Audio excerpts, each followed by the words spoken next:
தியானித்த வண்ணமாக திகையாதே கலங்காதே நான் உன் தேவன் என்று சொல்லி ஆண்டவர் தம்மை நம் வாழ்க்கையிலே வெளிப்படுத்த விரும்புகிறார்.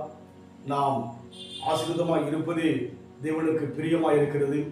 காரணம், நம் தேவன் நல்லவர், கர்த்தர் நல்லவர், அவர் கிருபை என்றும் உள்ளது என்று சொல்லி வேதம் சொல்கிற வண்ணமாக நம் தேவனைப் போல இந்த உலகத்தில் நல்லவரை பார்க்க முடியாது. அதனால் நம் வாழ்க்கையிலே தேவனை சார்ந்து வாழ நம்ம ஒப்புக் கொடுப்போம். இந்த வேளையிலும் கூட சங்கீத புத்தகம் 28ஆம் சங்கீதம் 7ஆம் வசனம், கர்த்தர் என் பலனும் என் கேடகமுமாய் இருக்கிறார், என் இருதயம் அவரை நம்பியிருந்தது, நான் சகாயம் பெற்றேன், ஆகையால் என் இருதயம் களி கூறுகிறது, என் பாட்டினால் அவரை துதிப்பேன். தாவீதின் அனுபவத்தை இந்த சங்கீதத்தில் பார்க்க முடிகிறது. வேதத்தில் இருக்கிற ஒவ்வொரு பரிசுத்தவான்கள் நமக்கு முன்பாக ஆண்டவர் வைத்திருக்கிறார். எபிரேயர் ஆகியோன் சொல்கிற வண்ணமாக மேகம் போன்ற திரளான சாட்சிகள் நம்மை சூழ்ந்திருக்கு என்று சொல்லி பார்க்கிறோம். வேத முழுமையான சாட்சிகள் நம்மை சூழ்ந்திருக்கிறது.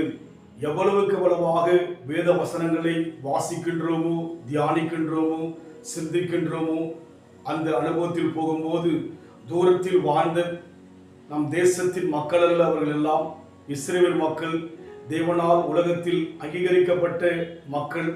அந்த மக்கள் நம் வாழ்க்கையிலே நெருங்கி இருப்பது போன்ற அந்த அனுபவத்தை நம் இருதயத்துக்குள்ளாக அனுபவிக்க முடியும்.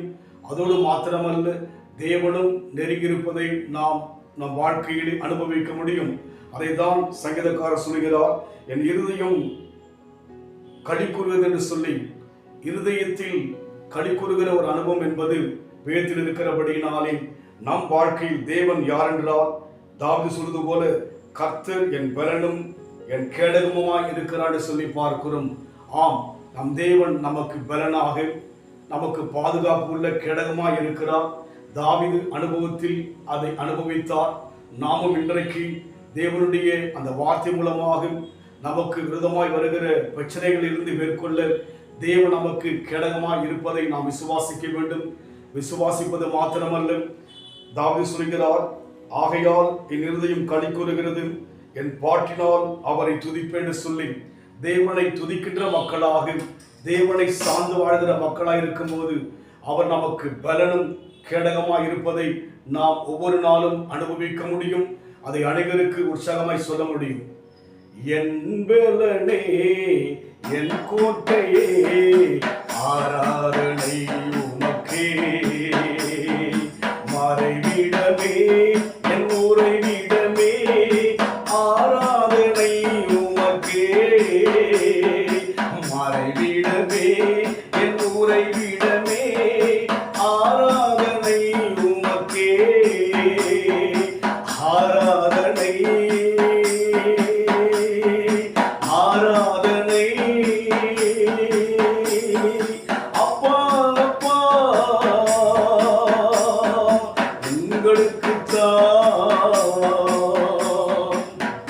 தேவன் நமக்கு பலமும் கேடகமுமாய் இருப்பதினாலே அன்பின் ஆண்டவரே, அன்றைக்கு தாவீதுக்கு நீ பலனாய் கேடகமாய் இருந்தீர். இன்றைக்கும் எங்கள் வாழ்க்கைக்கு நீ பலனும், எங்கள் பிள்ளைகளுக்கு நீ அரணும் கேடகமாய் இருப்பதற்காக நன்றி செலுத்துகிறோம்.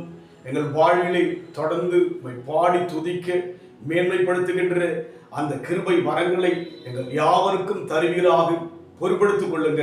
இயேசுவின் நாமத்தில் பிதாவே, ஆமென். கர்த்தர் ஆசீர்வதிப்பார். God bless you.